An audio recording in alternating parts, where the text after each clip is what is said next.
Mishnah 14. Toujours Hillel. C'est une fameuse Mishnayot de la Masechet, où Aya Omer, il disait, il aimait à dire Im en anili mili urshe ani le'atzmi ma'ani li'im lo arshav e'matai. Je vais traduire très littéralement, presque servilement. Im en anili, si pas moi pour moi, qui pour moi? C'est volontairement elliptique hein, dans la part de j'essaie de rendre une vision. Urshe ani la'atzmi, et quand moi pour moi-même, ma'ani, que suis-je? Quoi moi? Ve'im lo arshav, et si pas maintenant, et matai, quand? Évidemment, la difficulté de cette Mishnah vient de son extrême, de son caractère extrêmement elliptique. Alors, on va commencer par les Mefarshim. Donc, on va commencer par Rashi.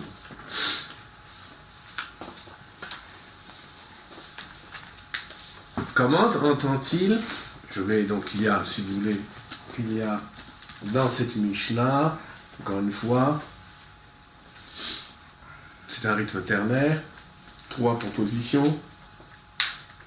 Imenan li mili, première proposition, première assertion.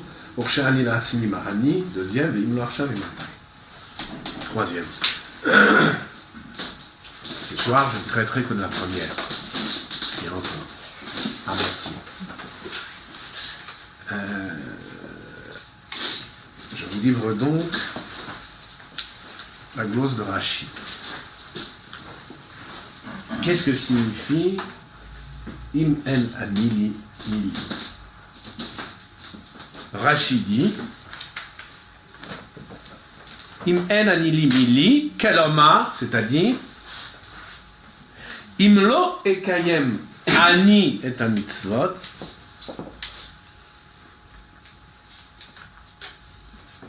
mi mekayem otam b'shvili. Si moi je n'accomplis pas les mitzvot, mi mekayem otam b'shvili. Qui les accomplit? B'shvili. Alors, je montrerai que l'expression est ambiguë, mais traduisons d'abord par qui les accomplit pour moi. Ça c'est Rashi. D'emblée, Rashi dit Im en anili, c'est si je n'accomplis pas les mitzvot. Im en anili, si pas pour moi, Rashi entend si moi je n'accomplis pas les mitzvot. Mili, qui pour moi? Qui le fera pour moi?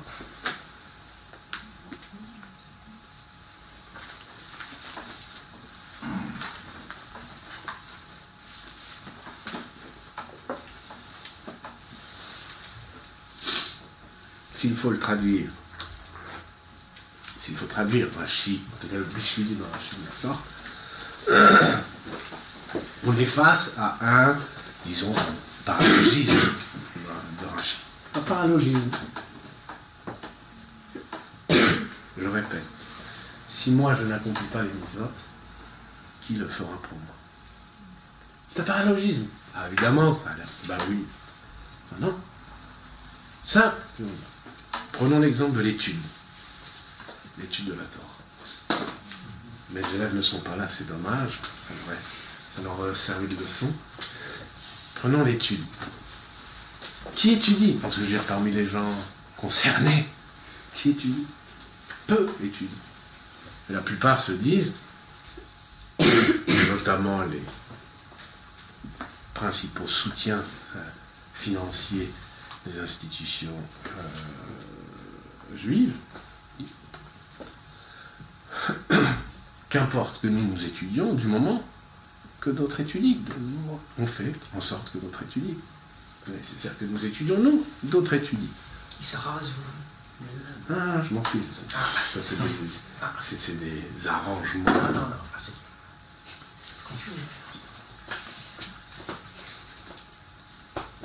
Autrement dit, si nous prenons l'exemple de l'étude,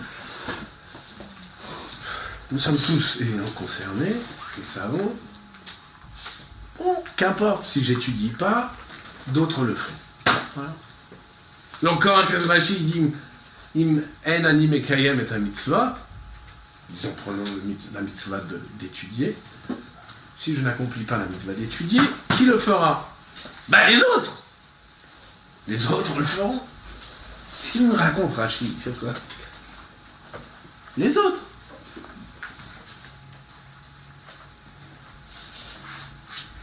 Les autres le feront.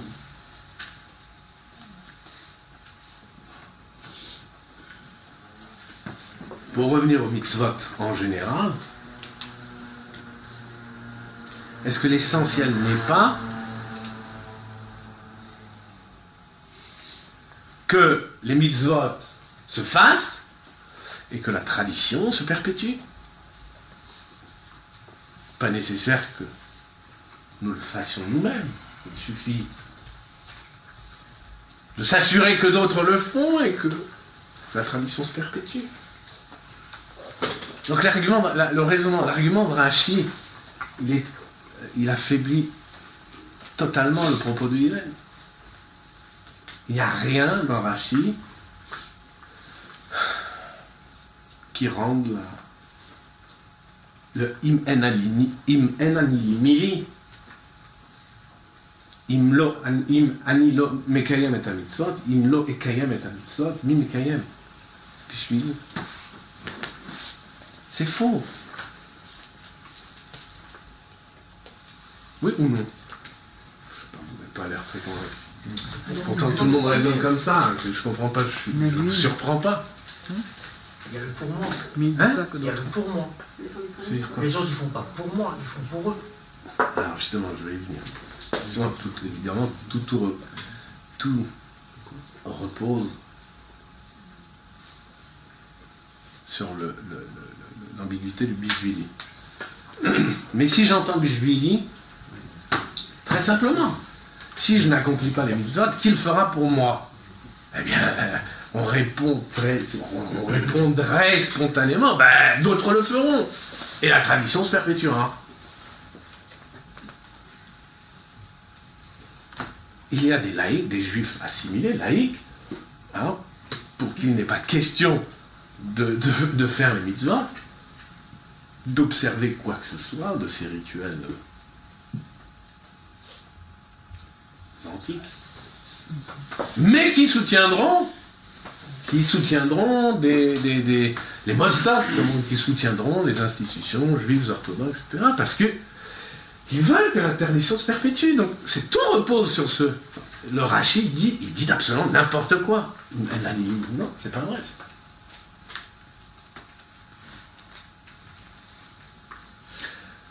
Alors certains, conscients de la difficulté de ce Rashi, certains vont éluder le problème. Et qu'est-ce qu'ils vont entendre? Ils vont entendre, si je n'accomplis pas, non plus les mitzvot cette fois, mais si je n'accomplis pas mon devoir, qui le fera? Qui le fera pour moi? Si je n'accomplis pas mon devoir, qui le fera pour moi? Ça, c'est les malins. On va voir que ces malins, ils existent. Ça, c'est la lecture. Donc, ce n'est plus la lecture de Rashi. C'est une autre lecture, et consciente de la difficulté qu'il y a dans Rashi. Cette autre lecture, c'est la lecture que j'appellerais, avec ma liste, la lecture prusso-lituanienne. Bah oui. je n'accomplis pas mon devoir, qu'il fera pour moi. On comprend tout de suite, on sent tout de suite l'âme droite. Eh ben, mais c'est pas pour rien que je dis prusso-lituanienne, parce que c'est la lecture du Gaon. Alors, on la trouve, en fait, c'est à peine une lecture de Gaon, c'est une correction du Gaon de Vilna dans la Tosefta, que je vais vous lire, c'est-à-dire donc Avot de Rabbi Nathan. On a, dans la Tosefta, on reprend le propos d'Hillel, Hu haya omer im en ani li mini, la Tosefta enchaîne, im ani lo ezke bechayai mi iskebi, si moi je ne suis pas zoré bechayai, disons, traduisons, dans ma vie, qui sera zoré, disons, pour moi. Alors, nous verrons peut-être plus tard le propos de la Tosefta. C'est pas lui qui m'intéresse, c'est là la correction du Gaon qui m'intéresse. Le Gaon dit, corrige, im ani lo ezke bechayai. Le Gaon corrige bechayai, donc dans ma vie, il corrige en im lo ezke bechovati.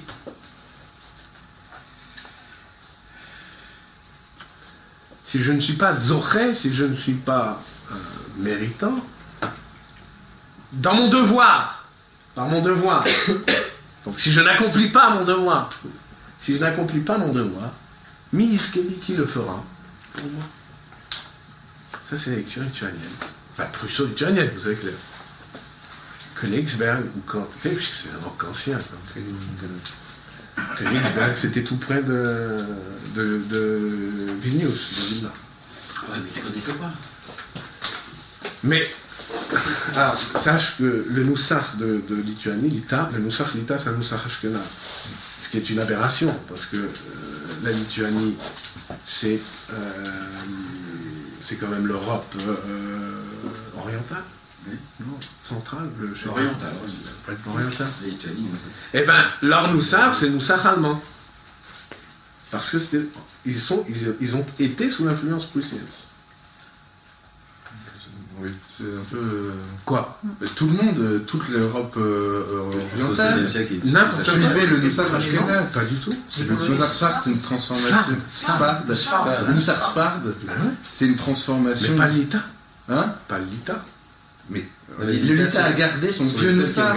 Pas influencé par les chassidim. Voilà. Bien sûr, mais attends. Mais ça date avant, de quand? Mais c'est-à-dire qu'en Ukraine, au XVe siècle, on faisait Noussach Ashkenaz. Au 16e, 17e même. C'est quand? Mais non, pas 18e. 18e, bien sûr. C'est venu tardivement, le Moussach Arizal.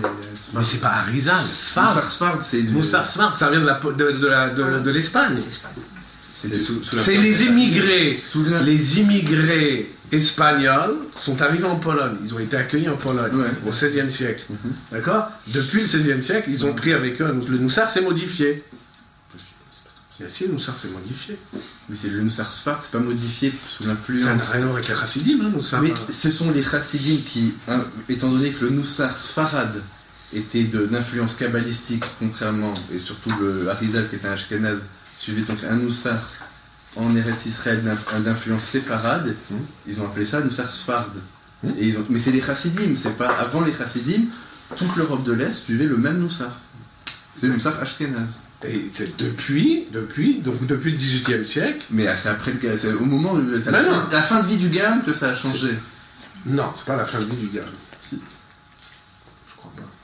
C'était rare, c'était que des communautés de quelques Mekoubalim un peu. Quoi qu'il en soit, les Litvaks sont restés ashkénazes. Bien sûr. Ils sont restés. Sous l'influence prussienne. Sous l'influence allemande. Ils sont restés sous influence allemande. Une question. La façon dont on a de lire Rashi, ça fait pas un déplacement du problème, parce qu'on déplace ça sur la mitzvah. Le Rashi semble mettre l'accent sur la mitzvah, et le Gaon met l'accent sur le devoir. Sur le devoir, au lieu de mettre ça sur le On verra. La personne en elle-même. On verra. Comme si... D'accord, ça va venir plus tard. Parce que, juste une chose, on dirait que le Rashi essaie d'élucider l'ellipse, enfin les ellipses, mais en fait fait dire tout autre chose au sens le plus elliptique possible. Je ne sais pas comment dire, c'est-à-dire qu'en développant ce qui était... en essayant de dévoiler quelque chose, il fait perdre le sens de base. De toute façon, il y a un déplacement sur la mitzvah ou sur... C'est pas sur le fait qu'une chose doit être faite qui c'est ce que dit, c'est, semble-t-il, ce que veut dire Rashi. Ce que dirait le Gaon aussi, ça renforcerait ce problème-là. Aussi.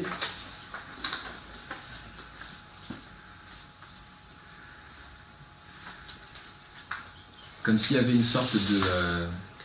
comment dire, d'objectif, pratiquement. Je joue sur les mots, en fait. Alors que la chose, c'est vraiment le jeu qui est question et c'est le sujet, l'objet. Enfin, naïvement, genre, naïvement. La différence entre le devoir et la mitzvah chez le Gaon, c'est quoi? Non, je te dis... Parce que tu dis, si je n'accomplis pas mon devoir, qui le fera? Chova. Comment il écrit devoir, c'est quoi? Chova. Chova. Chova. Ça, ça apparaît, c'est très rare dans la... C'est un terme rare dans la Gemara. Il apparaît une fois dans un contexte dur, justement. Chova, c'est le devoir. C'est pas les mitzvot. C'est pas les mitzvot. C'est pas l'acte à proprement parler. C'est l'idée d'un... J'ai des impératifs, j'ai des devoirs, alors, en l'occurrence religieux, je dois les accomplir. Donc, c'est très malin, donc c'est très malin le coup, justement, le passage des mitzvot à la chova. Le passage des mitzvot à la chova, c'est malin. C'est prussien, d'ailleurs c'est kantien, en vérité. Qu'est-ce qu'on a fait? On a subjectivé. Alors, on dit subjectivé ou subjectivisé, je me souviens plus. Subjectiver les mitzvot.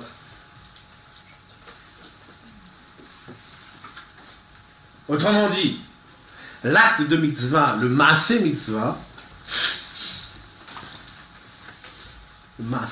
n'est plus regardé comme une œuvre, ou partie d'une œuvre, qu'il faut accomplir, qu'il faut faire, mais comme un devoir qu'il faut remplir. Donc, si vous voulez, le Gaon ne retient que la partie subjective, comme je disais, de la mitzvah. Le caractère subjectif, impératif de la mitzvah, c'est-à-dire le devoir, la chova. L'acte de mitzvah n'est plus regardé comme une réalisation objective, mais comme une réalisation subjective et morale. Autrement dit. Sur la Laisse. Quoi, sur Chaya, je ne l'aborderai pas. Là, pour le moment. C'est quand même... Oui, c'est important, mais je ne l'aborderai pas ce soir. Je n'aborde pas la question de votre Aminatan, je le ferai une fois. Ce qui m'intéresse, c'est simplement la chita, les gars. Et que voilà, conscient de la difficulté. Effectivement, si c'est des mitzvot, s'il s'agit d'accomplir des mitzvot, comme on dit, s'il s'agit d'accomplir des rites, s'il s'agit de perpétuer une tradition, alors on ne comprend pas Rashi. Rashi n'a pas de sens. Im en anili mili, c'est pas vrai. Ce n'est pas vrai. S'il s'agit d'accomplir, de perpétuer une tradition, que d'autres le fassent. Pourquoi moi? Tous les juifs se disent cela. Qu'est-ce qu'ils racontent? Mili. Il n'y a pas un juif qui se dit mili. Ouais, sauf exception. D'où l'astuce du Gaon. Non, c'est pas. Il ne s'agit pas de la tradition, il s'agit du devoir. Il s'agit de moralité. Si je n'accomplis pas mon devoir, qui le fera pour moi? C'est très pachoute alors, comme assertion. C'est évident que si je n'accomplis pas mon devoir spécifique et subjectif, personne ne le fera. Ça a une portée qui n'est pas... Voilà. Et alors, ça te surprend? Rachi, à la limite, est plus ridouchique, quoi. Ouais, c'est plus maladroit, je dirais. Si tu confonds la maladresse et le prix de bouche, on est mal barré. C'est plus loin du texte initial, mais... Mais quoi? Ça a un sens qui est moins évident. D'ailleurs, qu'on comprend pas bien. Ouais, voilà, c'est plutôt ça. Mais on n'est pas encore très satisfait.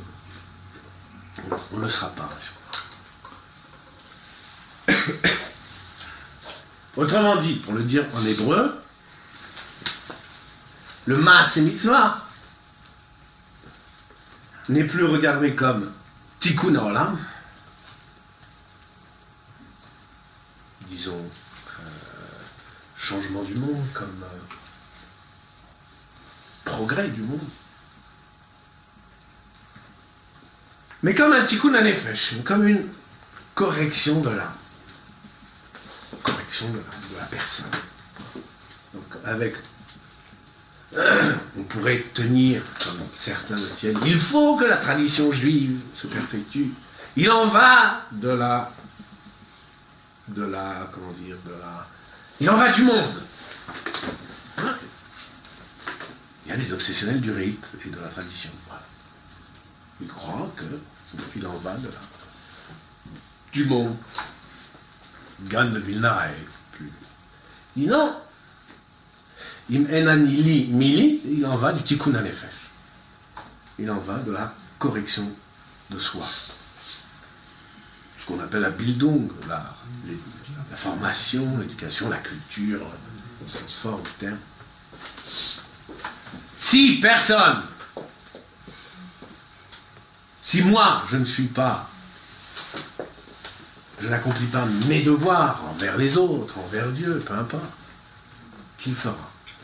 Si moi je ne me corrige pas, qui me corrigera? Pas ce que dit Gad.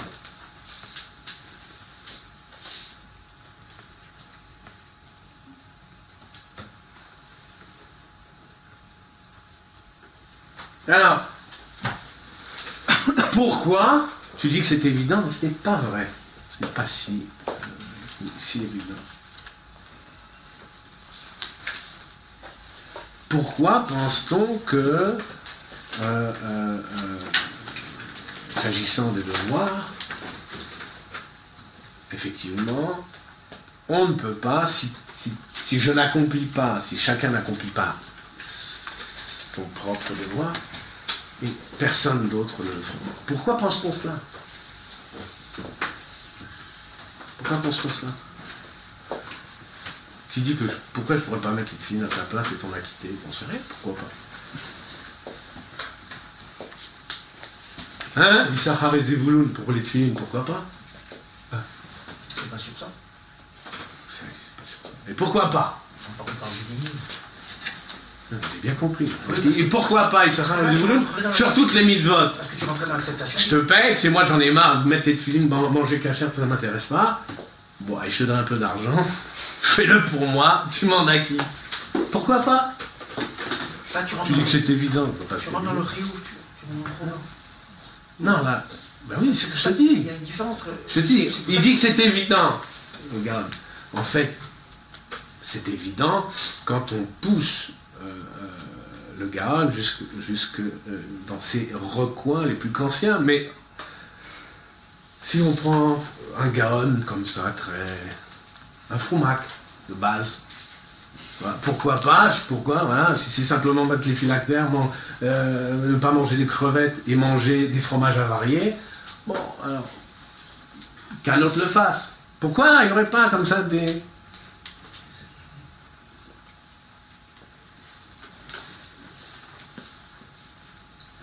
Pourquoi? Parce que nous avons tous, c'est ça la prémisse, nous avons tous les mêmes devoirs. Les mêmes devoirs. Alors, devoir d'homme comme homme, devoir religieux, comme juif, comme chrétien, comme musulman. Mais nous avons tous également les mêmes devoirs. Si nous avons tous également les mêmes devoirs, c'est donc bien qu'il n'appartient à aucun d'entre nous de remplir ceux de l'autre. Si nous avons tous également le même devoir, c'est donc qu'il n'y a pas qu'un autre ne peut pas, un autre lui-même sujet à ce devoir, ne peut pas le remplir pour moi. C'est ça l'idée. C'est ça l'idée. En vérité, quand je te dis, voilà, mais pourquoi moi je mettrais les phylactères, c'est qu'en vérité, je ne me sens pas sujet du devoir des phylactères au même titre que toi. Comme toi. En vérité, je me sens moins sujet que toi du devoir de mettre les phylactères. Et c'est pour ça que je puis envisager de me défausser sur toi de mes devoirs. Si j'étais conscient que le devoir de porter les phylactères, notre devoir de porter les phylactères était le même, alors là je ne pourrais plus me défausser sur toi. Je ne pourrais même pas, je ne pourrais pas envisager de me défausser sur toi. Ça, c'est toujours, encore une fois, c'est le gars. Par exemple, pour que vous compreniez un peu mieux.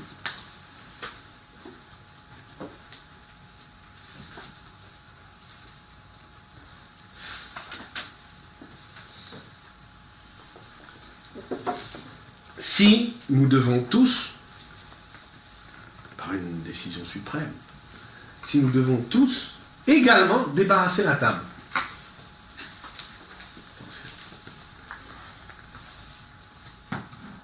Moi, je ne puis plus compter sur les autres pour le faire.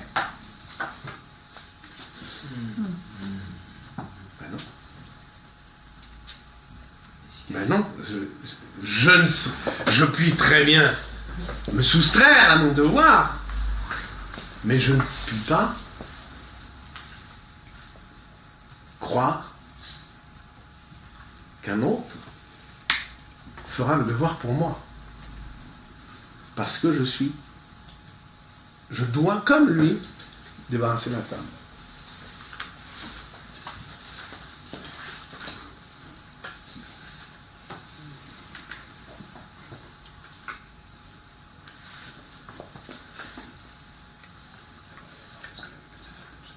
En vérité, ceux qui comptent sur les autres pour étudier, par exemple, ceux qui comptent sur les autres pour l'étude, ne conçoivent pas, donc notamment les fameux marsiqués Torah, les soutiens financiers de ceux qui étudient, ceux-là ne conçoivent pas qu'ils doivent étudier eux-mêmes.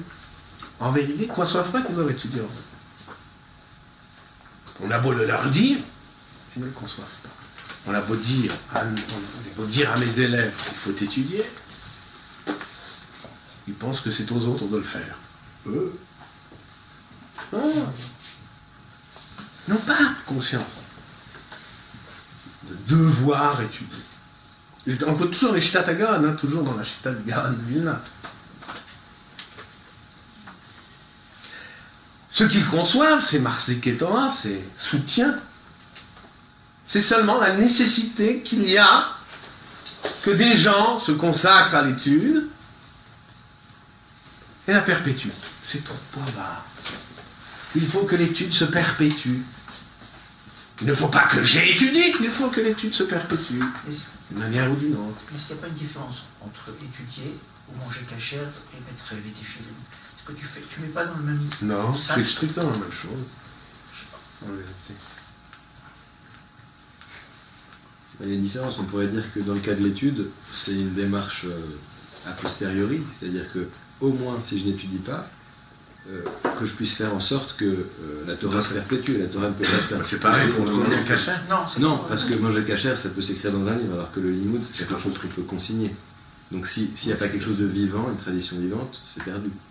Tandis que la mitzvah... Attends, tu plaisantes ou quoi? La mitzvah, on l'écrit. On a des manuels de rites mésopotamiens d'il y a 5000 ans. C'est pas vivant. Je ne comprends pas ton histoire. C'est pas parce qu'on l'a compilé, consigné par écrit que c'est vivant. C'est pas vivant. C'est une tradition morte. Elle est morte. Donc vous dites que dans la mitzvah, il y a autant une nécessité de tradition que dans Torah. Non, je dis que c'est... Si je n'étudie pas, je ne fais pas une avéra. Que bien des juifs, Si je mange pas de bien des hommes, les juifs, pas seulement, que les hommes, bien des hommes, pensent qu'il s'agit que des traditions se perpétuent. Ils n'en éprouvent aucun devoir. Un juif n'éprouve, la plupart des juifs n'éprouvent aucun devoir d'étudier. Aucun. Même si, parce qu'ils sont, je sais pas, comment les appeler, des juifs nostalgiques. Ils tiennent à ce que les traditions se perpétuent, que l'étude se perpétue. Alors, c'est tout. Et en vérité, nous, on pourrait, je suis sûr qu'on peut aller plus loin dans l'inconscience de son devoir. Je suis sûr que certains, je pense à des proches, ils sont même prêts, oui, ils sont même prêts à vouloir que d'autres mangent cachère, mais pas eux, non, c'est pas utile. Du moment que ça mange cachère et que ça se perpétue.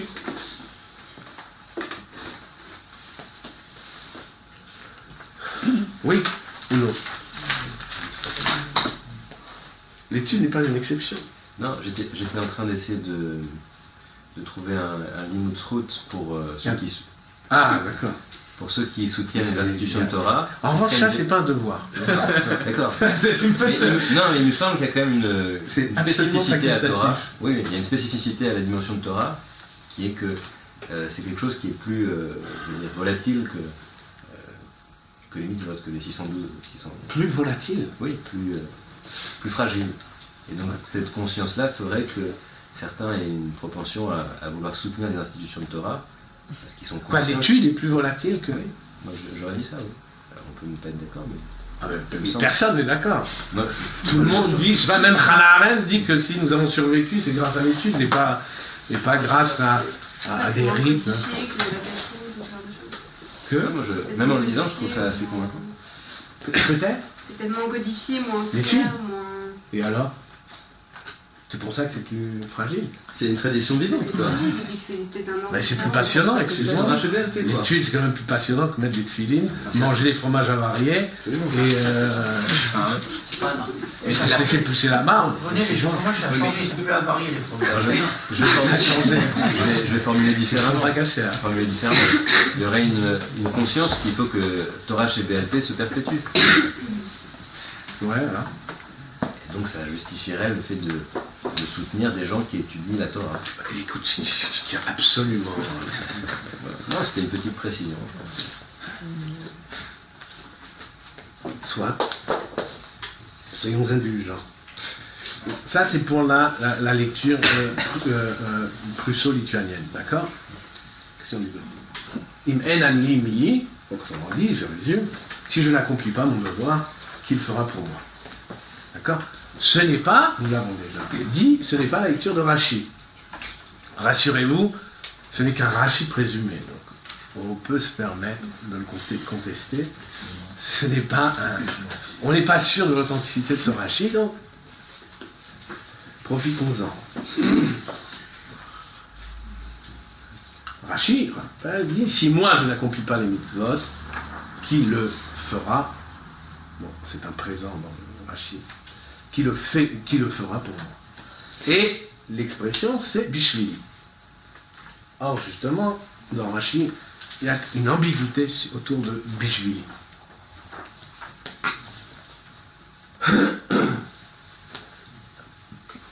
Bishvili, disons, ça veut dire pour moi. Qui le fera? Pour moi. Alors là, outre ce qu'on a dit déjà sur les mitzvot, sur le kim les mitzvot, sur qu'il avait de contestable,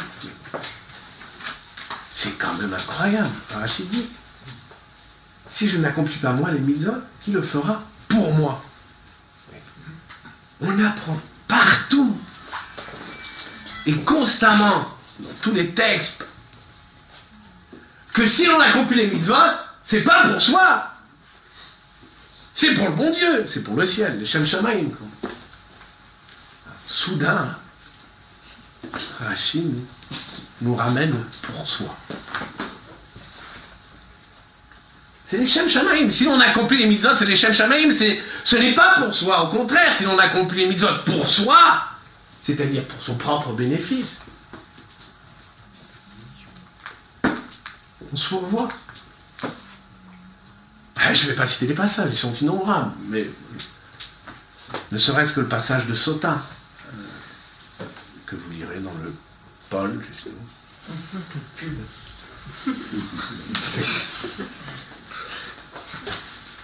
Sur les 7 sortes de pharisiens, de dévots. Pour tous les dévots, il s'agit, c'est un idéal, il s'agit d'accomplir les mitzvot, les Shem Shamaim, pour le ciel.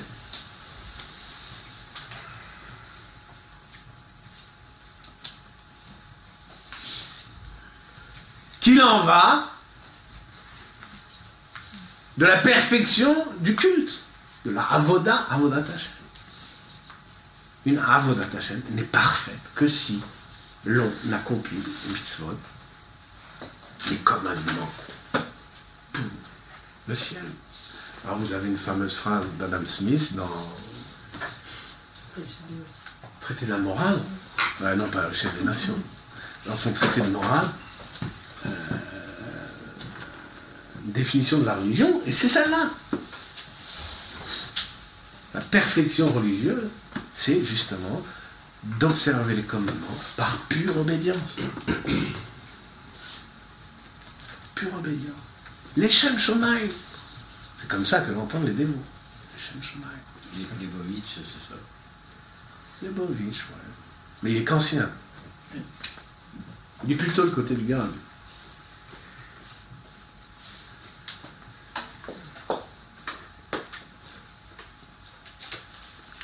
Du coup, si l'on relit Rashi, si je n'accomplis pas les mitzvot, du moins dans dans la traduction que nous avons faite, si je n'accomplis pas les mitzvot, qui le fera? Pour moi, pour mon bénéfice. Si moi je n'accomplis pas les mitzvot, qui le fera pour moi, pour mon bénéfice, pour moi? Bijvili au sens de pour moi. Encore une fois, Bijvili est équivoque. Je vais y venir. Ça peut vouloir dire autre chose. Je vais y venir. Mais ça peut dire aussi ça. Je vous rappelle la fameuse phrase que l'on trouve dans la Mishnah de Sanhedrin, que l'on disait aux témoins, dites aux témoins quand ils étaient témoins, quand ils avaient été témoins d'un crime, de sang notamment, on leur disait, on les examinait, on les triturait même, c'était vraiment... Et on leur disait, attention, vous savez, de l'homme on peut dire, Kol ha'olam lo nivra ela bishvili. L'homme doit se dire, le monde n'est créé que pour moi, bishvili, que pour moi. Donc, si je n'accomplis pas les mitzvot, qui le fera? Bishvili, pour moi, pour mon propre bénéfice. Ça, c'est monstrueux pour à l'oreille d'un dévot, c'est monstrueux. C'est une proposition monstrueuse. Il n'a jamais été question. Il n'a jamais été question de faire les mitzvot pour soi. D'accord? D'accord? Ça rachète tout. Ouais, ça rachète du tout. Et pour moi, ça veut dire aussi à ma place. C'est ce que j'y viens, c'est le deuxième sens.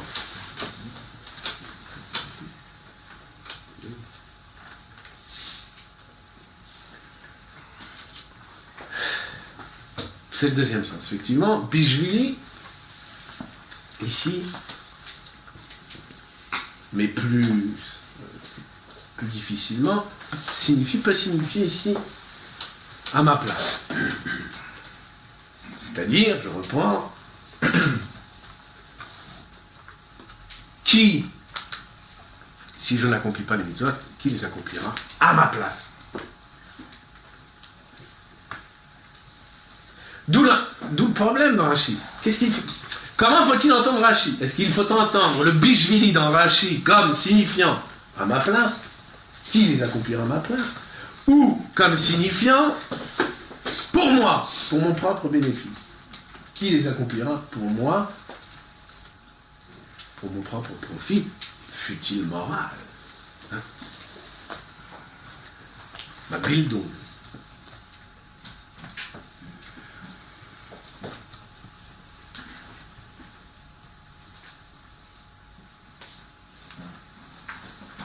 Alors, encore une fois, quelle que soit l'alternative, on peut répondre à la première, c'est-à-dire au bishvili comme signifiant à ma place. Ce que nous avons dit auparavant. Que d'autres peuvent très bien accomplir les mitzvot à ma place. Rashi n'est absolument pas convaincant. Qui le fera à ma place? Les autres. Tant mieux, les autres. Du moment que les mitzvot sont accomplis. Ce qui importe, c'est que les mitzvot sont accomplis, c'est que l'étude se perpétue, c'est que la tradition perdure. C'est ça l'essentiel. Alors, à la question, qui le fera pour moi? Eh bien les autres. Puisque tous les juifs pensent ça, il y a la plupart.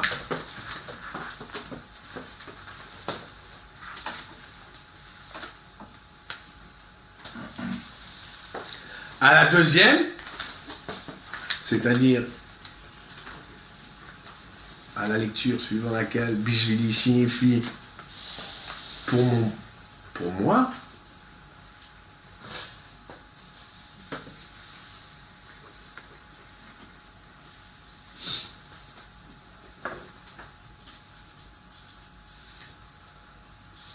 on peut répondre, outre la monstruosité du propos, mais on peut répliquer, mais si on peut faire des choses au bénéfice des autres. On peut faire des choses au bénéfice des autres. Ça s'appelle l'altruisme. On peut faire des mitzvot au bénéfice des autres. Pourquoi pas? Donc il n'est même pas nécessaire d'appeler au désintéressement absolu dans la pratique des mitzvot. Non! On peut invoquer l'altruisme. Si je n'accomplis pas moi les mitzvot, qui le fera? Pour moi. D'autres le feront pour toi. L'altruisme.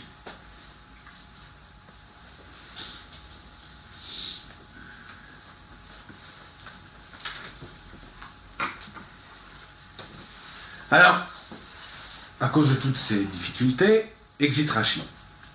Enfin, le pseudo-Rashi. Rashi dit que. Exit. Il ne rend pas compte. Exit Rashi. Avant de revenir avant de passer au Rambam,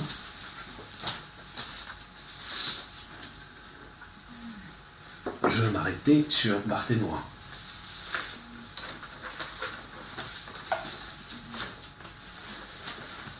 Barthénoura, nous allons le voir, est beaucoup plus prudent.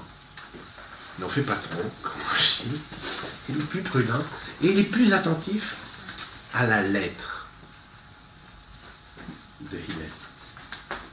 Le Barthénoura dit simplement ceci.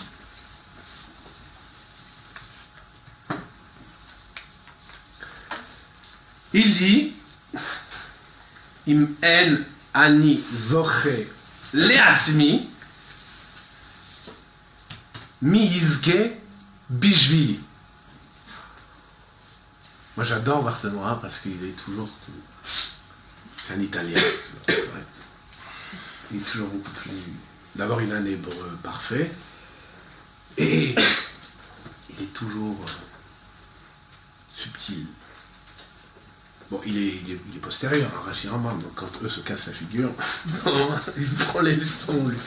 Alors, ce qu'il a remarqué, le Barthénois, c'est effectivement l'ambiguïté chez Hillel des formules li, im en ani li, mi li. Et le Barthénois remarque que ces deux formules, quoi qu'elles soient les mêmes, ne signifient pas la même chose. C'est pour ça qu'il relie im en ani zoche leatzmi mizke bishvili. Autrement dit, si, alors, en outre, vous voyez qu'il ne reprend pas du tout le terme de Rashi, mais Kayem, et un mitzvot, il dit zoché, comme la Tosefta. Je traduis, im enani zoché la'atzmi, si je ne gagne pas, zoché, c'est gagner, mais au sens du mérite, mais je vais développer. Si je ne gagne pas, si je ne suis pas méritant par moi-même, ou pour moi-même, miske, qui le sera pour moi, qui sera méritant pour moi. Donc, ce Barthénois qui lit systématiquement Rashi Rambam, il compose très souvent ces gloses d'éléments piqués chez Rashi, piqués chez Rambam. Là, il écarte Rashi.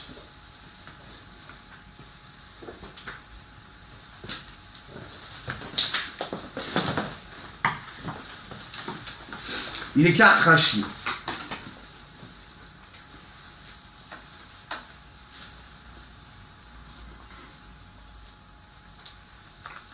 Donc, cette fois, plus encore qu'auparavant, nous écartons Rashi.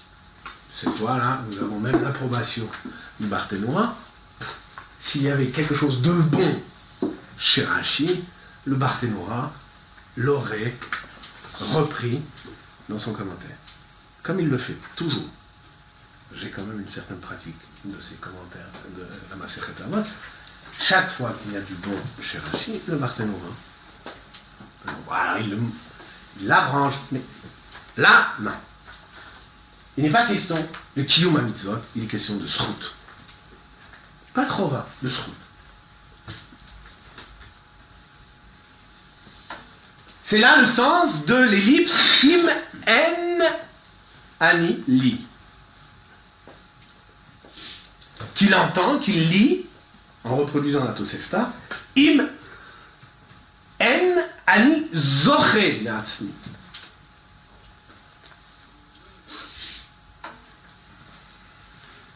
Si je ne gagne pas pour moi-même, qui le fera pour moi? Ou, en d'autres termes, si je ne suis pas bien méritant par moi-même, qui le sera pour moi?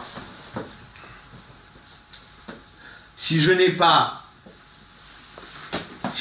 pas de mérite par moi-même, si je n'acquiers pas de mérite par moi-même, qui le fera? Qui m'en procurera du mérite? Si je n'acquiers pas de mérite par moi-même, qui m'en procurera du mérite? Ça, c'est Barthénois. On est déjà plus dans le cœur du sujet.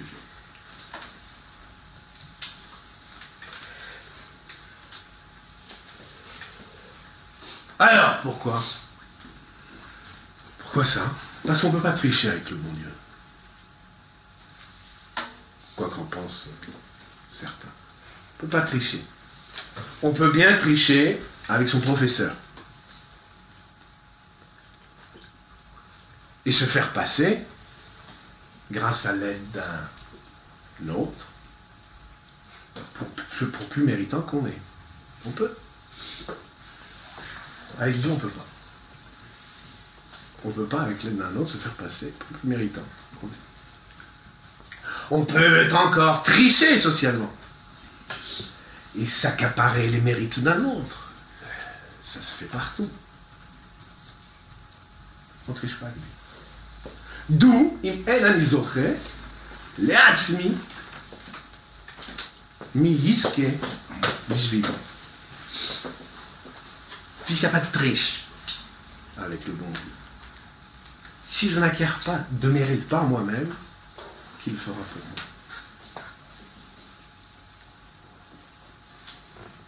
Alors bon, vous avez très vite compris qu'on avait avec cette glose de Barthénois une variante de la lecture prusso-lituanienne. Seulement, la première, la lituanienne, place la pisca de Hillel, l'assertion de Hillel, sous le thème de la chova, du devoir. Prusse oblige.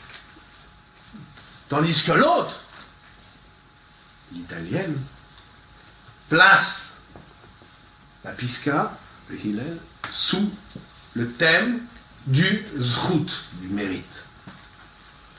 Et c'est plus conforme, encore une fois, avec la Tosefta.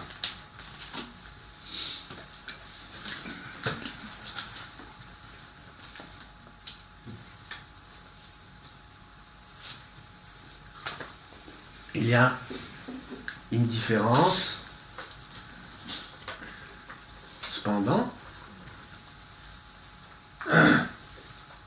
qu'il faut relever, elle est notable, c'est moi dire que c'est une différence d'esprit. Pour le prusso-lituanien, la non, alors j'ai pas trouvé de terme en français, donc voilà, c'est une sorte de monstre lexicologique, la non-substituabilité du sujet moral. D'accord ? Un sujet moral n'est pas substituable à l'autre, relativement au devoir. Le sujet moral, c'est-à-dire le sujet du devoir, n'est pas substituable à un autre. Un animili, c'est ça le sens de... Cette non-substituabilité du sujet moral vient de l'égalité pour tous des devoirs, comme nous avons dit. En revanche, pour l'italien, la non-substituabilité du srout, du sujet méritant, mais pas du sujet moral, c'est autre chose, du sujet méritant, relève des indiscernables. C'est une expression de Leibniz, relève des indiscernables, c'est-à-dire, justement, non pas d'une égalité, mais d'une inégalité entre tous.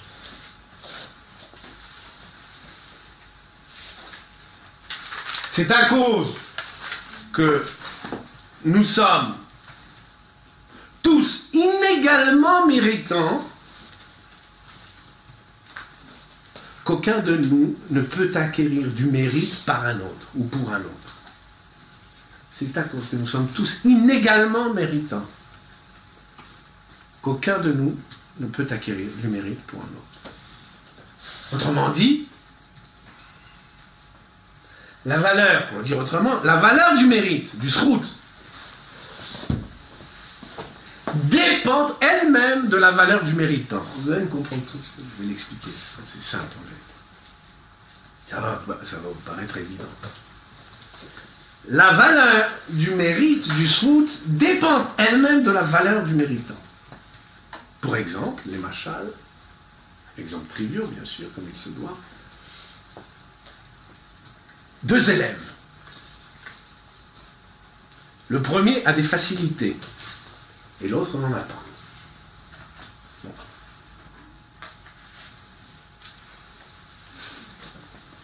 Bah qu'il n'est pas assez dans Oui. il en aurait pris pour son grade.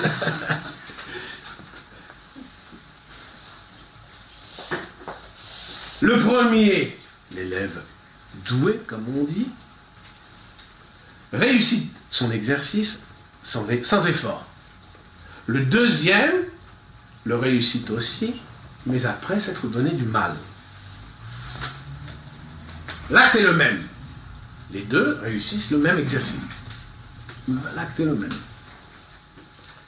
Mais le mérite du premier, de l'élève doué, est moindre que celui du deuxième. Ce que nous verrons plus tard, sous la formule, les Funsara agra. À la peine, le salaire. À la peine, la récompense. De Ben Hehe, là-bas c'est signé Ben Hehe, dans Pirkei Avot, plus loin, mais en vérité, comme vous pouvez le vérifier dans la Tosefta, c'est attribué à Hillel. Donc c'est important. C'est attribué à Hillel. Les Funsara agra.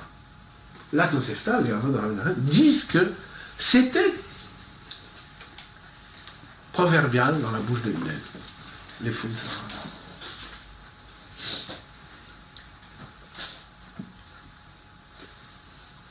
Le premier ne peut donc vouloir acquérir le mérite de sa réussite pour le deuxième, dont le mérite serait... Alors, cette fois, je parle d'un premier qui fait l'exercice et d'un deuxième qui ne le fait pas. Enfin, qui veut faire l'exercice et d'un deuxième qui ne le fait pas. Le premier pourrait donc, le même, le doué, ne peut vouloir acquérir le mérite de sa réussite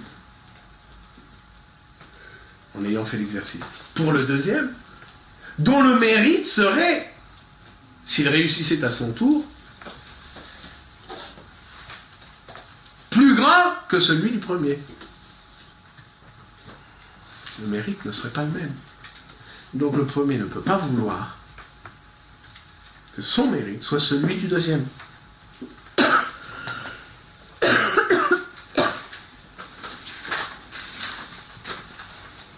Les mérites des hommes, des uns et des autres, ne sont pas substituables entre eux. Alors, je voulais encore m'expliquer. Pour que vous compreniez, c'est fondamental. Hein, mais bon. C'est assez simple en vérité. Vous savez qu'il y a dans la Torah ce qu'on appelle Erech et Damim. Erech, les deux signifient valeur. Erech et Damim. Damim, c'est la valeur marchande. D'un bien comme d'une personne. D'accord ? Dans l'économie publique, les personnes avaient une valeur marchande. On dit plus pudiquement depuis Marx, une force de travail. Non ? Une valeur marchande. Damim. ARR, alors cette damine, cette valeur marchande, évidemment, est variable. Suivant les hommes. Il y a des hommes forts, des hommes faibles, aux belles dents, aux dents pourries. Ah, la valeur marchande est variable.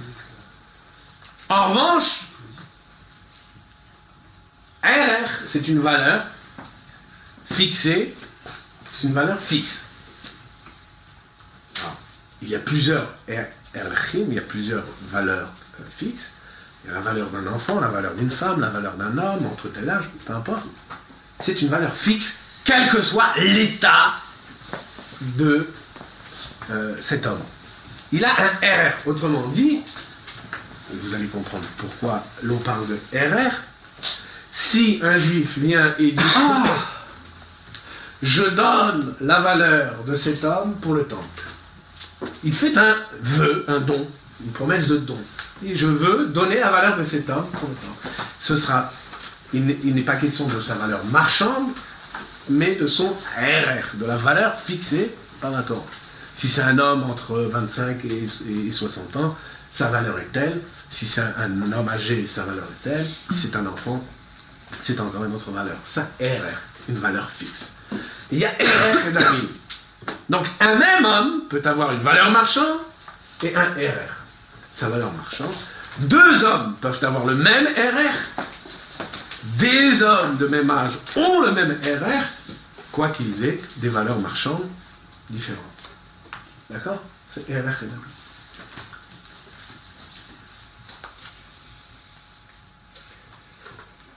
Eh bien, c'est un peu la même chose pour le mérite. Le mérite, il a son RR et son damine. Il a un RR, une valeur fixe. Il a son damine, une valeur variable. Son damine, sa valeur variable, c'est justement celle qui dépend de la valeur du sujet méritant. Le RR, la valeur fixe, c'est la valeur qui n'en dépend pas. Par exemple, le système de notation dans une classe, ce système de valorisation, à quelle valeur du mérite? Quel mérite évalue-t-elle? Quel mérite évalue-t-on dans une classe? RR. Qu'un enfant ait fait un effort ou pas, les deux, s'ils ont réussi l'exercice, auront 20. C'est ça le RR. Ça, c'est le mérite dans le sens du RR. On ne voit pas combien l'un est plus méritant que l'autre, c'est-à-dire au sens de damine, combien le mérite est, en un autre sens, est variable.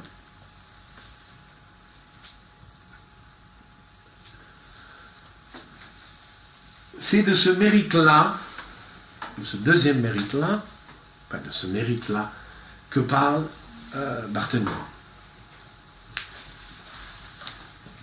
Pour dire, d'après lui, pour dire qu'ils ne sont pas substituables. Ils ne sont pas substituables. C'est pour ça que j'ai dit que ça relevait des indiscernables. C'est-à-dire que le mérite, au sens du damine, le mérite est, pour ainsi dire, proportionnel au tsa'ar du sujet. Au tsa'ar du sujet. Il n'est jamais le même d'un homme à l'autre. Il n'est jamais le même d'un homme à l'autre. Un homme ne fait jamais, ne donne jamais, ne produit jamais le même, entre guillemets. Tsa'ar est fort pour faire quelque chose. Même s'ils font la même chose. Ce mérite, c'est de ce mérite-là qu'il parle selon Barthélémy. Im ein ani zoche la'atzmi miske bishul. Mon mérite, le mérite que j'acquerrais en faisant bien, faisant du bien, faisant même les mitzvahs, pourquoi pas. En accomplissant mon devoir, pourquoi pas. Le mérite que j'acquerrai, ce mérite, il est distinct du mérite d'un autre. Et de manière indiscernable au sens de Leibniz. C'est-à-dire, on pourrait même croire que, voilà, on voudrait croire que deux hommes, allez, sont presque équivalents dans l'effort. Leibniz dirait, non. Ils sont toujours différents, inégaux dans l'effort.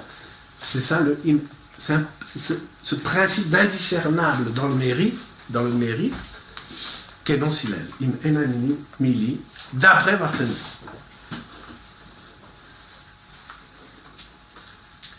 Alors évidemment, vous doutez bien que des deux gloses, la prusso-lituanienne et l'italienne, je préfère l'italienne, infiniment plus subtile.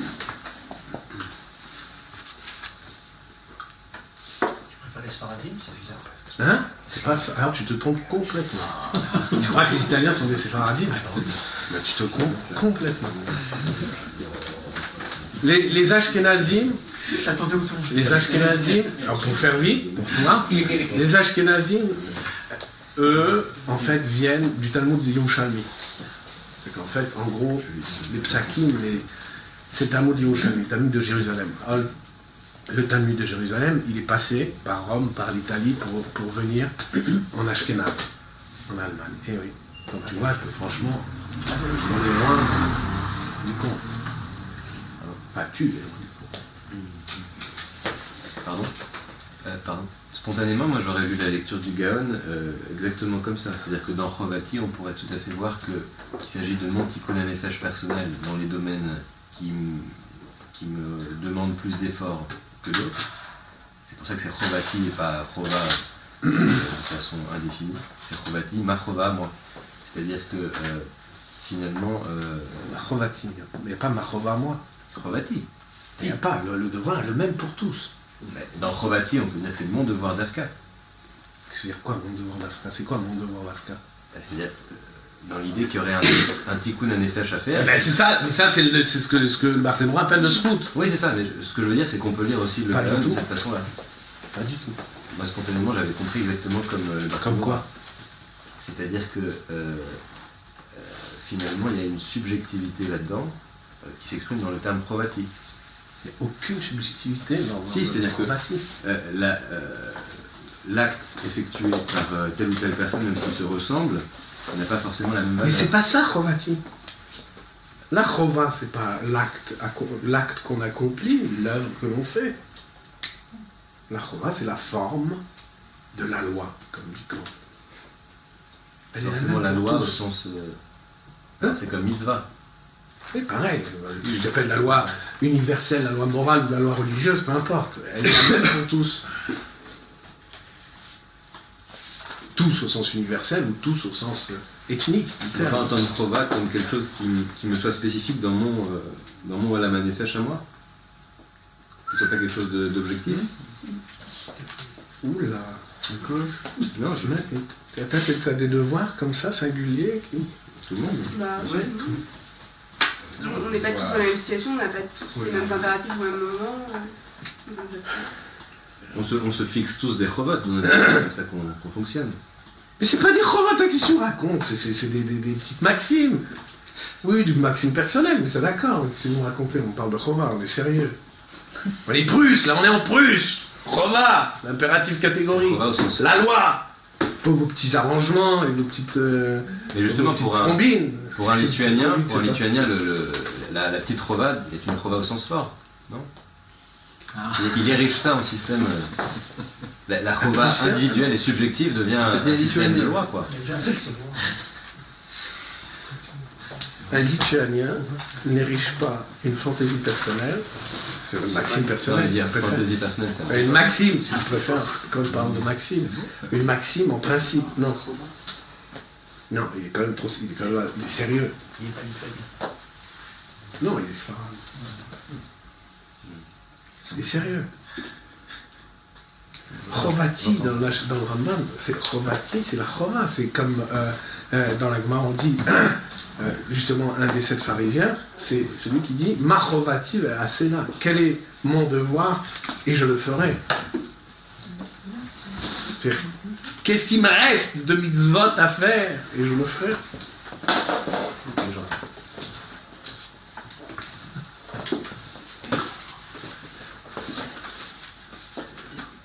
Alors on en vient à la 3e glose, la plus sérieuse, celle du Rambam. Ce n'est pas toujours quelle est la plus sérieuse, je vous rassure, c'est pas parce que... Ça reste à voir. Hein. Ça, c'est pas vrai, c'est même pas souvent le cas dans le Pirkei Avot que le Rambam soit sérieux. Mais- Ah non, elle est très belle, mais c'est plus... On reste encore, c'est encore très littéral. Avec le Rambam, tac, on décroche. On décolle. C'est pas long, hein, c'est 2 phrases. Mais allez, faut que vous en preniez la mesure. Juste sur les élèves, là, tu as donné des exemples de Ouais. qui réussissent. Ouais. Je ne sais pas, tu as demandé si c'était RF ou Damien, Ouais. mais RF, est-ce que c'est pas simplement le fait d'être un élève et d'avoir 10 ans qui fait que Quoi? qu'on a une valeur, c'est T'as pas de compris. réussir son exercice. Non, t'as pas compris, je te parle pas du RR de l'élève. Hein. J'ai fait une analogie sur toi. J'ai pas parlé de RR de l'élève. Je dis, par analogie avec RR et Damim, je fais une analogie avec le srout. Il y a deux srouts, deux types, ou plutôt deux. Comme il y a deux types de valeurs. Et j'ai dit que le système de notation tel qu'on le pratique relève du RR, du mérite au sens du RR.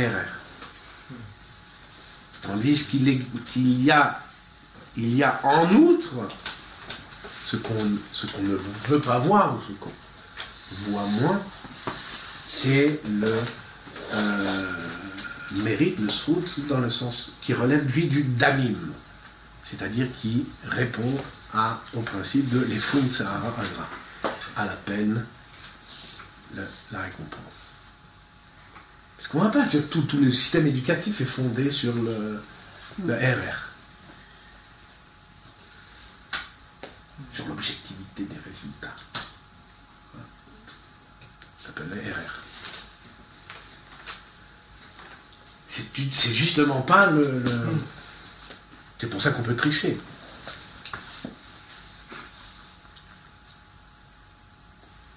On peut se faire passer, on peut s'accaparer le mérite d'un autre, on peut faire l'exercice par un autre et se l'attribuer, etc.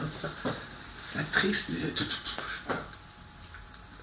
savez bien que, je sais pas, l'université est quand même sacrément bâtie sur ça.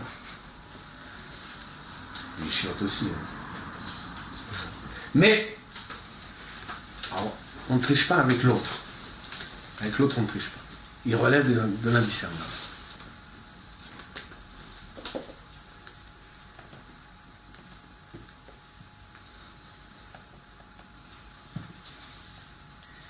Alors, le Rambam. Le Rambam, alors je vais vous prendre ce qu'il faut. Les traducteurs hébraïques ne sont pas très sérieux. Je ne vais pas vous lire en arabe non plus. Le Rambam, je vais vous donner la traduction que je corrigerai de Shaya. Le Rambam dit, d'une seule phrase, donc vous avez donc il est en tête, im en ani limili, le Rambam dit, im lo ehiye ani be'atzmi, c'est assez correct ça comme traduction. Im lo ehiye ani be'atzmi, alors le Shaya traduit par ameorer nafshi le ma'alot. C'est pas correct. Donc je vous traduis, je vous donne la traduction de Shaya, je vais vous montrer pourquoi c'est pas correct. Shaya traduit, si je ne suis pas moi, pour moi-même, ou en moi-même, hameorer, celui qui éveille mon âme au ma'alot, aux vertus morales, aux perfections morales. Mi yeira, qui le fera. Ho'il ve'en sham me'orer mi bachutz, que Moshe be'arnu m'perek Hashem. Puisqu'il n'y a pas de me'orer, d'éveilleur, mi bachutz, au dehors, comme nous l'avons expliqué dans le 8e chapitre des 8 chapitres. Ça n'a strictement aucun sens. Du charavia. En arabe, c'est lumineux. Alors, je vous traduis d'après l'arabe.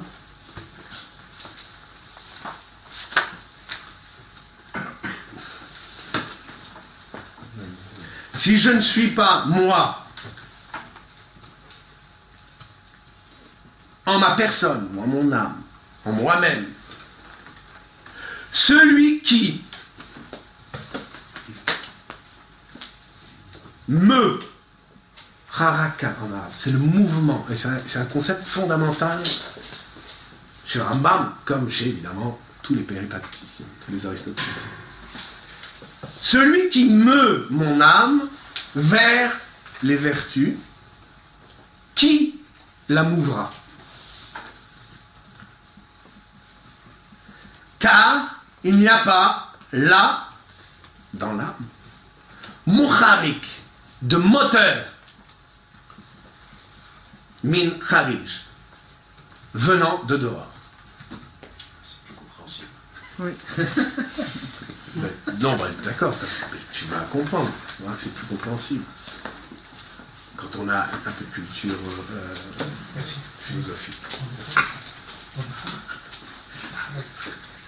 Pourquoi donc la traduction hébraïque, en fait, le Shayat reprend la traduction de Shlomo Tzibon, c'est une traduction très mauvaise parce que le concept fondamental, il y a deux concepts fondamentaux dans ce Rambam, c'est le concept de haraka, de motion, de mouvement et de moteur. C'est des concepts fondamentaux dans non seulement la physique aristotélicienne, mais même la métaphysique. Je vous rappelle quand même que Dieu, dans la définition d'Aristote, c'est le premier moteur, Moucharik. D'accord ? Premier moteur. Et Kharij, quand il dit Min Kharij, que traduit en hébreu Mibachut, c'est-à-dire on va regarder par la fenêtre et au dehors. Ça ne veut rien dire. C'est ce que Min Kharij, en philosophie, dans la philosophie Rambam, ça dit l'altérité, la transcendance. C'est l'extériorité, mais radicale. Il y a vous savez qu'il y a un gros problème, une grande chita thèse, pas d'Aristote directement, c'est esquissé par Aristote, mais c'est développé par ses commentateurs, la thèse que de l'intellect séparé, dont Aristote dit, mais comme ça très évasivement, dit qu'il vient de dehors. C'est exactement ça, min kharij, de dehors. Et cet intellect séparé, c'est, disons, à l'origine, c'est Dieu. D'accord ? Si vous voulez, c'est un peu l'équivalent de la lumière dans l'intelligence, l'équivalent de la lumière dans la sensation. Voilà. Pour voir, il faut un œil, un objet visible, mais aussi de la lumière. C'est pareil pour intelliger les intelligibles, il faut de l'intelligence des intelligibles, et il faut la lumière qui vient de l'intellect séparé, lequel vient de dehors. Donc ces expressions ne sont pas anodines chez le Rambam. Surtout, évidemment, le concept de mouvement et de moteur. C'est des concepts fondamentaux. Alors là, on est vraiment... Rambam donne un tout autre ton à la Mishnah.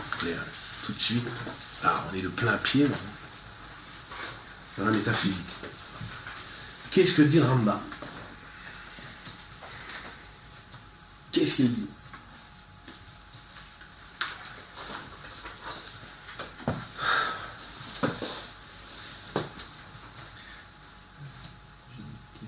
Ouais. Rambam ne parlait pas par ailleurs dans Déot, il me semble, que l'imitation, ça pouvait être un mode d'acquisition des vertus. Que L'imitation. L'imitation, ouais. Peut être un mode d'acquisition de la vertu. Ouais, alors. Donc, il semblerait que la personne imitée peut être celle qui va mouvoir l'âme du deux. D'accord. Tu mets les pieds dans le plat, c'est bien. On va d'abord quand même initier à la philosophie aristotélicienne, parce qu'il faut quand même avoir quelques éléments de philosophie aristotélicienne. Et je reviendrai effectivement à ta question.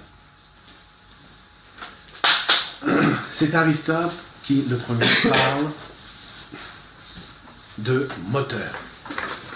Moteur. Ou, si vous préférez, de cause motrice. Le concept de moteur, chez Aristote, et comme de mouvement, est absolument fondamental. Le moteur est la cause du mouvement. Le mouvement, c'est ce qu'en Chassidut on appelle la chayut même des choses. Le mouvement.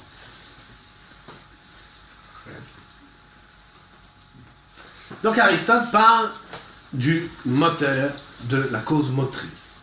Par là, par moteur, il entend qu'un être fait s'en mouvoir un autre, soit par contact, soit à distance. Quand un être en meute un autre par contact, pulsion, traction, etc. Quand un être en meute un autre par contact, on parle, dans la physique aristotélicienne, de causalité efficiente.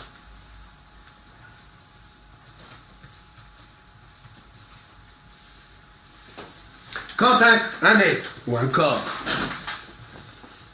disons corps, l'expression chez Aristote c'est corps, quand un corps en meute à un autre à distance, par exemple, les sphères sont mues à distance du premier moteur, de Dieu. On parle de causalité finale. Ainsi, on dit d'un objet de désir qu'il est le moteur du désir. D'accord ? Donc dans la métaphysique d'Aristote, Dieu, il n'est pas là à faire du magnétisme avec les planètes, enfin les sphères, comme on dira plus tard. On parle d'électromagnétisme, mais chez Aristote, non, il n'est pas question d'électromagnétisme, ni quoi que ce soit. Dieu meut les sphères parce qu'il est l'objet de leur désir.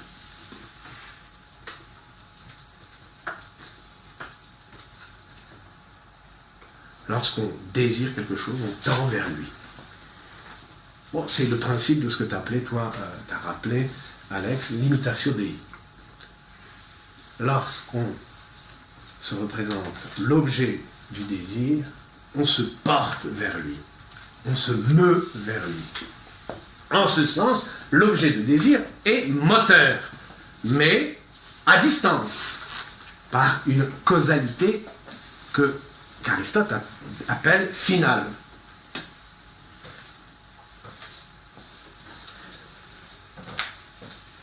La formule de Rambam, c'est la suivante. Reprenant Hillel. Im enani mili, Rambam entend, il n'est pas d'autre moteur que soi pour se mouvoir. Pas de moteur externe, min chari. Et externe au sens fort, comme nous allons voir. Je répète, il n'est pas d'autre moteur que soi pour se mouvoir. Im enani mili, il n'est pas d'autre moteur que soi pour se mouvoir. Pas de moteur qui soit externe, en dehors de soi. Et Dieu. Et voilà, tu poses la grosse question. C'est donc ça la question qui va se poser. S'il paraît évident qu'un moteur efficient ne saurait, qu'un corps, si vous voulez, ne saurait mouvoir par contact l'âme d'un homme, oh, ça paraît évident. Un corps ne va pas pousser l'âme pour... Un corps peut pousser un corps, mais un corps ne peut pas pousser une âme. Il est moins évident qu'un objet du désir ne puisse le mouvoir. Rambam dit, il n'est pas d'autre moteur que soi pour se mouvoir. Et l'objet du désir, ce que tu dis, tu dis Dieu, justement, ça va se poser. Mais même un objet de désir, on va dire au contraire, plus volontiers, que tout objet de désir meut du dehors. Tout objet de désir meut du dehors. Ce qu'on appelle l'attirance, l'attraction, l'attrait, le charme, etc., etc. Que ne ferait-on pas pour une jolie femme, hein? C'est très italien. Très... Non, là, on est en Sfarad, là, en Espagne, en Andalousie. Le sang chaud.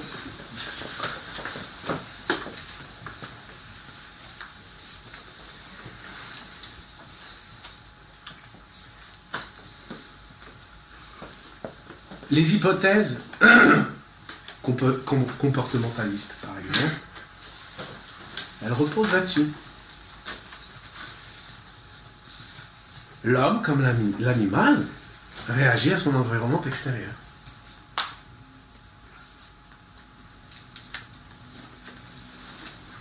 C'est le dehors qui commande l'évolution du caractère humain, comme animal. C'est le dehors, le kharij, le quds. commande l'évolution.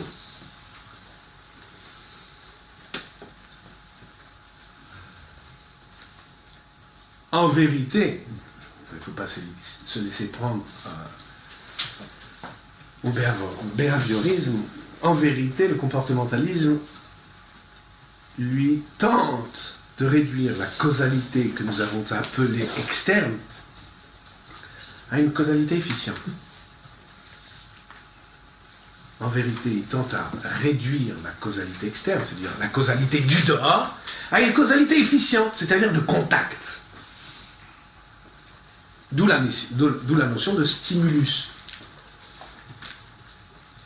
Stimulus comme si l'extérieur venait à toucher l'homme et venait à s'abolir comme extériorité par son contact, venait à toucher l'homme par d'infinis et infimes contacts. Ce que le comportementalisme ne conçoit pas, en vérité, à défaut d'intelligence, c'est la causalité radicalement distante, externe. C'est-à-dire externe, de bout en bout, sans contact possible. Ça, c'est beaucoup plus. Cette causalité, ça c'est la causalité externe, au sens fort. Une causalité externe qui ne s'abolit pas dans un contact avec le sujet ou le patient.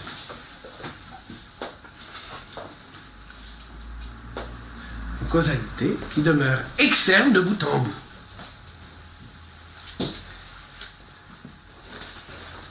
Pour le dire autrement, une causalité de type transcendantal.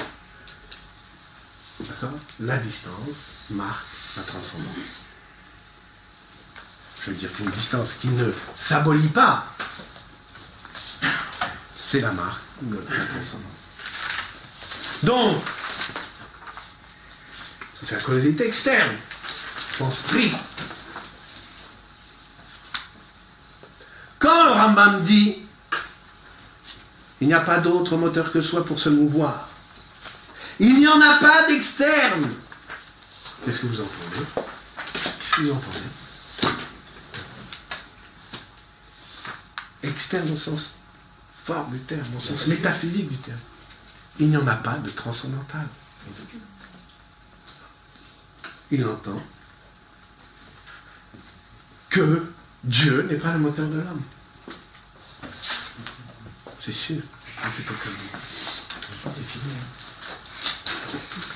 Il entend que Dieu n'est pas le moteur de l'homme, mais que l'homme est son propre moteur. Voilà ce qu'il dit. Et il dit, ça c'est Hillel.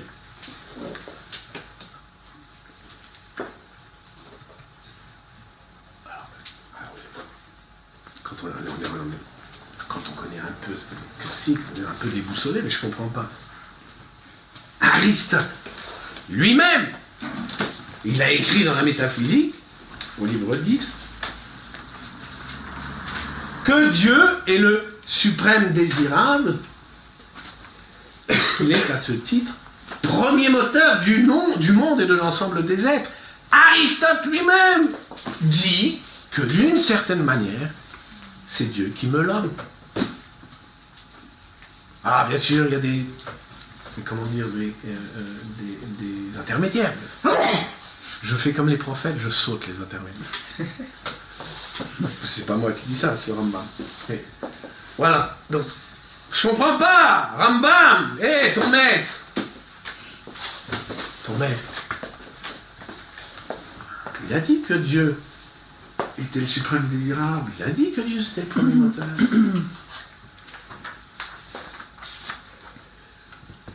Maïmonide ne peut pas ne pas y souscrire. D'ailleurs, comme lui, il tient que Dieu est, alors je précise, pour ainsi dire, ce n'est pas tout à fait juste, mais pour ainsi dire, premier moteur et suprême désirable. Ce n'est pas vrai, pas tout à fait vrai, pas tout à fait juste, mais pour notre propos, c'est pas Il suffit même de relire la mitzvah de Harat Hashem, d'amour de Dieu, d'amour Dei.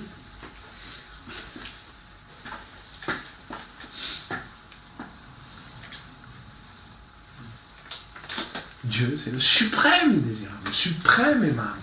Vraiment, les termes même d'Aristote dans la métaphysique. Alors, comme on dit dans la Gemara, Kasher Minéobé, c'est une cachette. C'est une contradiction. C'est contradictoire. Comment à la fois le Rambam peut soutenir cela dans ses écrits métaphysiques, à la suite d'Aristote, et soutenir ici, non, ça va, soutenir ici,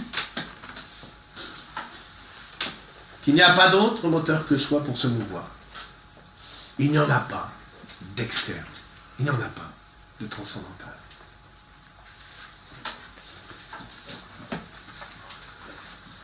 C'est pas possible. C'est pas possible. Quoi? Parce qu'on te dire comme ça, c'est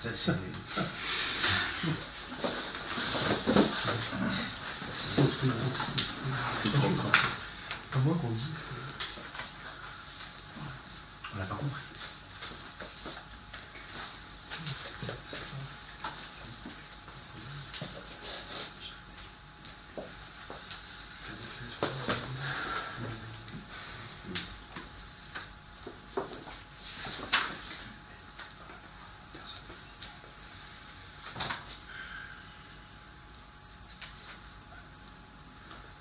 Alors, pour le dire d'une formule, que je vais tenter d'expliquer assez brièvement, quitte à reprendre la prochaine fois, c'est qu'il n'y a Dieu, même Dieu, que, pour reprendre une formule de Lévinas, puisque vous savez que, bref, puisqu'il n'y a de Dieu que Dieu qui vient à l'idée.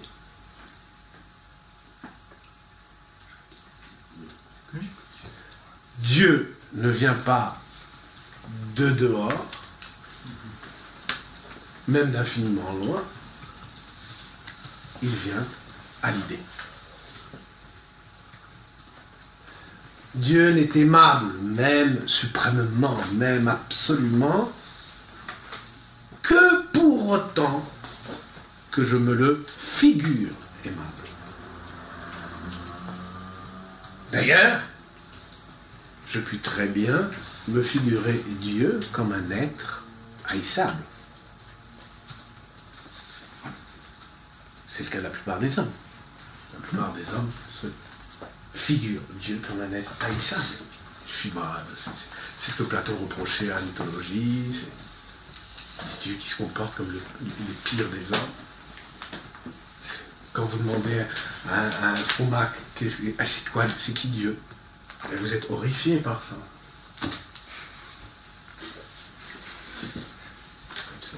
D'être terrifiant.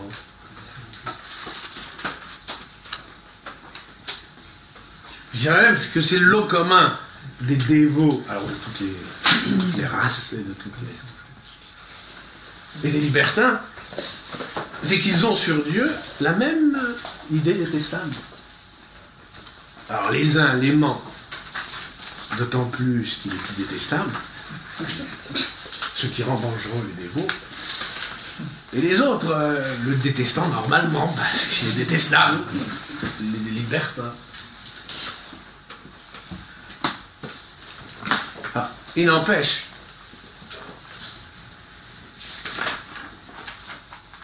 je ne peux pas ne pas me figurer Dieu.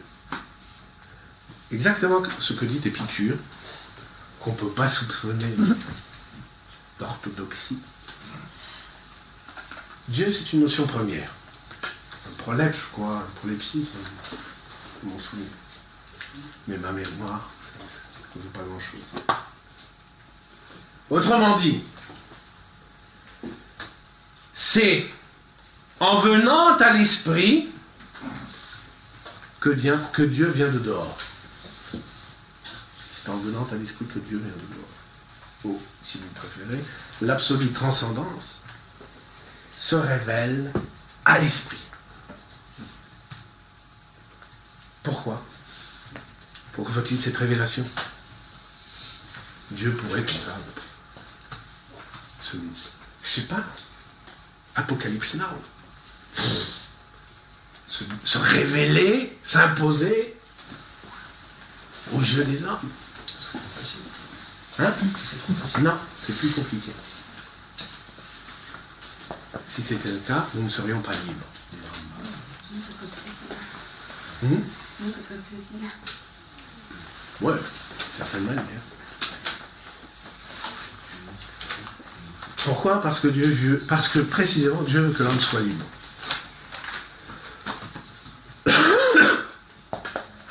Dieu, je dis Dieu, mais encore une fois, c'est un mot inapproprié. Je ne peux pas m'expliquer là-dessus un peu une autre fois. Dieu même attend de l'homme, Dieu même attend de l'homme qu'il le fasse venir à l'idée. Il ne s'impose pas de dehors à l'esprit, dans tout l'éclat de sa vérité, encore une fois, à la manière d'une apocalypse. Apocalypse, en grec, ça veut dire révélation. Mais bon, avec toute la connotation, vous savez. Est-ce qu'il est possible d'expliquer l'événement du Sinaï Bah ouais.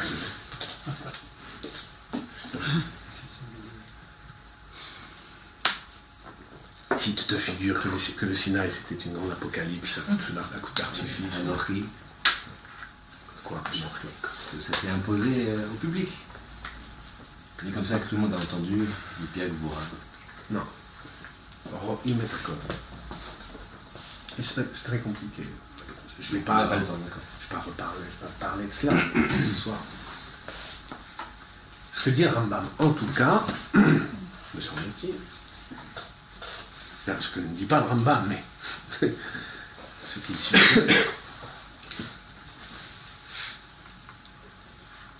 c'est que, mais je le soutiendrai, c'est corroboré par le Midrash, j'y viens à l'instant. Dieu ne s'impose pas de dehors à l'esprit, il attend au contraire de l'homme qu'il le fasse venir à l'esprit, à l'idée. Dieu ne s'impose pas, il vient à l'idée à la seule faveur de l'homme.